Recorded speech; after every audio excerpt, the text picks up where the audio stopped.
বাংলাদেশে ক্রিকেট ইতিহাসে তামিম ইকবাল ও সাকিব আল হাসানের নাম মানেই একরকম গর্ব, একরকম প্রেরণা।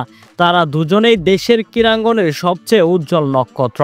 কিন্তু আজ তাদের নাম শোনা যাচ্ছে রাজনৈতিক মঞ্চে, যেখানে ব্যাট বলের বদলে চলছে ব্যানার পোস্টারের খেলা, কৌশল আর আদর্শের লড়াই। এই তো কিছুদিন আগেই সাকিব আল হাসান আওয়ামী লীগে যোগ দেন এবং নির্বাচনে এমপি হিসাবেও জয় পান। এবার চট্টগ্রামের পোলো গ্রাউন্ডে বিএনপির তারুণ্যের সমাবেশে দেখা গেল তামিম ইকবালকে।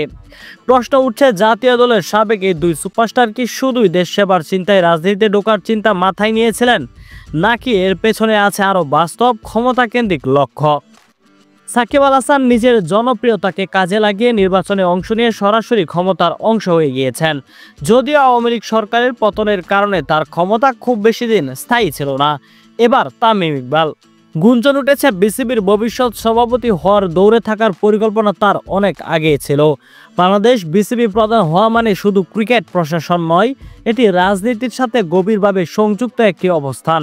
আর তাই কি তামিম ইকবাল আজ বিএনপির মঞ্চে? সাকিব যেমন আওয়ামী লীগের ছায়ায় তার পথ প্রশস্ত করেছিলেন, তামিম কি ঠিক তেমনই একটি কৌশল নিচ্ছেন?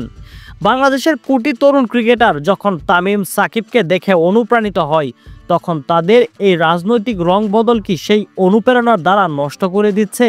খেলাধুলাকে যারা রাজনীতি মুক্ত দেখতে চান, তাদের মধ্যে তৈরি হচ্ছে অসন্তোষ। অনেকে মনে করছেন রাজনীতি এখন বড় তারকাদের প্ল্যান বি, এক ধরনের সুরক্ষিত অবসরের পথ। জাতীয় দলে জায়গা যখন ছাড়তে হবে, তখন জনপ্রিয়তা পুঁজি করে ঢুকে পড়া হচ্ছে রাজনীতিতে।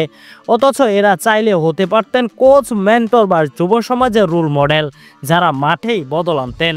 প্রিয় দর্শক, তামিম ইকবাল বিএনপির রাজনৈতিক এই অনুষ্ঠানে যোগ দেওয়ার ব্যাপারটিকে আপনারা কিভাবে দেখছেন তা অবশ্যই আমাদেরকে কমেন্ট করে জানান।